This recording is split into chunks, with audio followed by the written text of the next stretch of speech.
It is December 16th. We just dropped Ash off at the daycare, and now in the snowstorm, we're driving to East Hill Outdoors to hit the bow range to try to sight in this bow. What?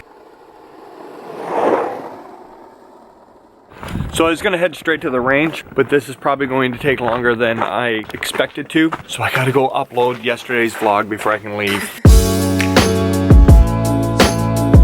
Okay, we're at the range. Gonna fire the bow, make sure it's sighted in. I'm actually a little nervous to pull the string, but I'm sure it'll be fine. All right, get ready for it.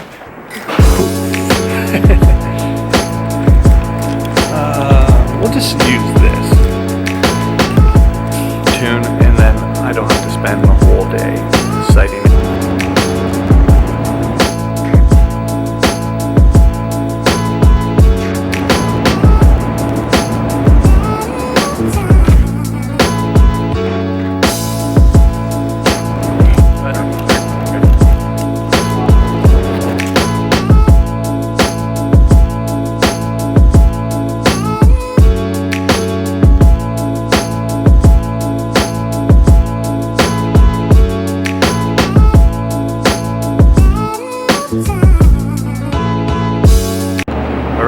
Getting real close having this back online. Remember, not that I should be giving anybody tips about shooting a bow, but if you're new to the sport and you're adjusting your sight, all you have to do is follow your arrow. If it's off to the right, just move it over to the right a bit. If it's low, just move your sight down to follow your arrow. And that's basically how you sight it in. All right, normally I'd be really pumped about this, but it's the second time I've done it in 2 weeks, and it's about 40 bucks an arrow.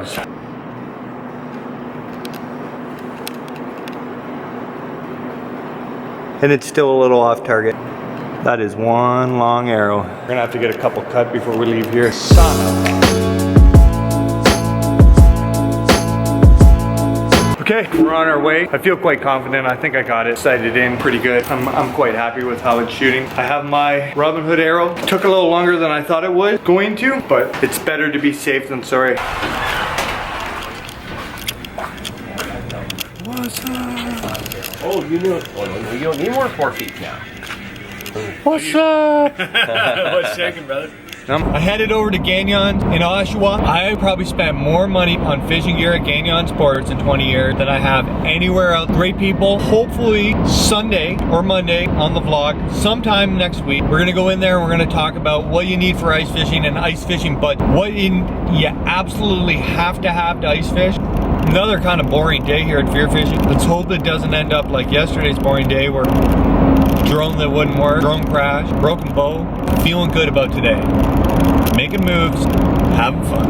Oh, and I forgot to take my blood thinner, so I need to go home and do that. All right, we're gonna try to fly this drone for the second time.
It is so busy.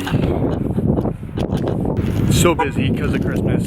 Favorite post lady was there, which was awesome. She's so friendly and polite. The thing about, I love living in small town Port Hope, but the only problem is there isn't a whole lot going on. There isn't a whole lot to go do. There isn't a whole lot to see. Where I live, the whole town is pretty much just full of elderly people. We have lots of retirees from the city of Toronto who moved down here. So it's kind of slow pace. Some days I feel like I would like to move to the city if I could have spots to hunt and fish close by. So it's like a toss up. Here, I live in small town, boring life, but I have lots of fishing and lots of hunting close. The other side of things, the city has so much more to offer as far as restaurants, stuff like that. Who knows? Maybe I could get like a condo in the city and hang out. All right, we're finally here. I did drive in all the way through the field. There's no deer tracks here. That's 2 days, no tracks in the field. The snow's so deep, there's not even any food. With this snow and the more snowstorms coming, I really need to keep this beaten down so that if I do shoot a deer in this property, I can get in with the truck to get it out, because it's 1.5 miles of dragging a deer in a field, and it's not gonna happen. I'm gonna, on the way in, the trail cam I just pulled out, I'm gonna hook it on a tree of one of the main trails to the outside of my stand, and then maybe we can see if they're flanking us. I'm gonna take some more bait in. Let's just hope we see some deer tonight. And I'm not gonna pull that bow until I see a deer. All right, been here a couple hours. About 20 minutes of shooting light left. Haven't seen anything.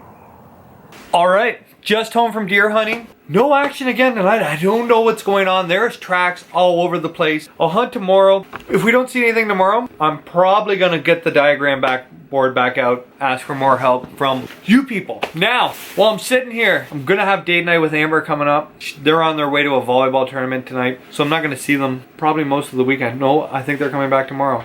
But on the FearFishing YouTube channel, we've got everybody's favorite segment, including mine. Hold on. The FearFishing Q&A, Q&A, Q&A. All right, my man, the guy who got us the drone, Little Hickory Stump, asked me how I got into fishing bass tournaments. Now, it's kind of a long story, and I'm gonna try to give you the short version. When I was a little kid, I wanted to fish bass tournaments because I saw Kevin Van Dam on TNN and Outdoors. For you young people, that's the Nashville Network. Used to have it on cable. And then I got to become a teenager, and I really became like this crazy steelheader, and all I did was steelhead fish. And I really didn't like bass fishing. I kind of had this feeling like those guys had fancy boats and they wore tuxedos, like they dressed like really in dress pants and this button-up shirt, and I didn't think that was for me. When I bought my first boat, I really wanted to downrig for salmon, so I did that for a couple years, and then I started hanging out with some guys who fish bass tournaments. And I went bass fishing a couple times, and you know, I thought it was okay. I got a little better and a little better, and somebody said you should fish bass tournaments. And this time I was maybe like 24,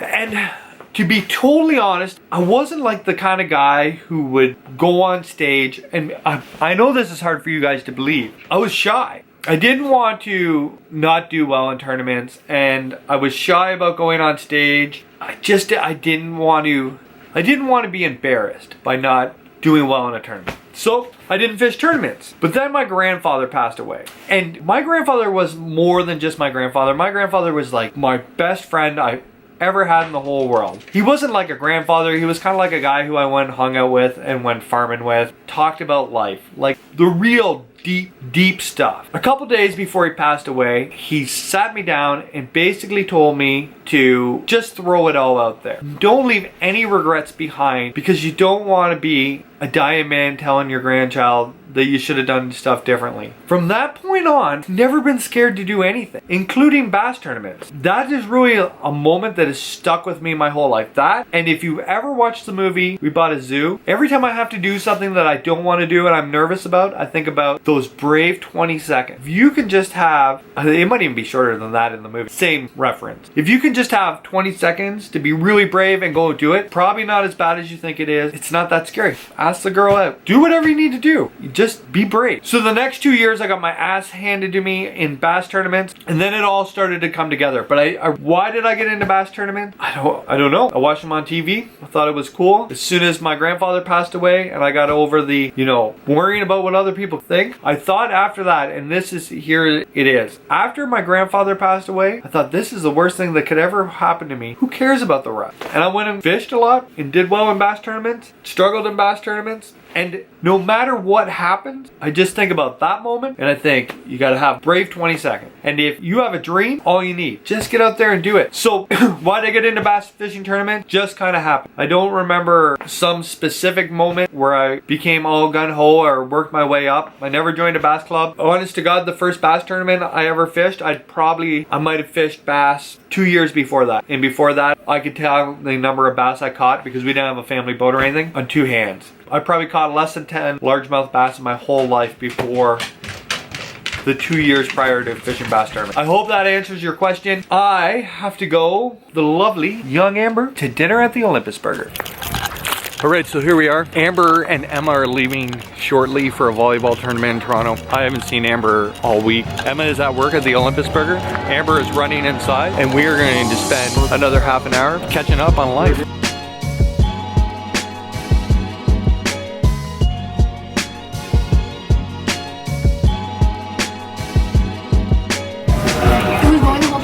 No. Anyways, what's today's date? December 16th. Kind of a weird day. Date night was good. I got to see Amber for a whole 22 minutes. We did all right. If you're watching this, please take a second to subscribe right here to the FearFishing YouTube channel. And because I really like you all, you can watch yesterday's video right here. From the Olympus Burger in Port Hope, Ontario. As always, keep it real.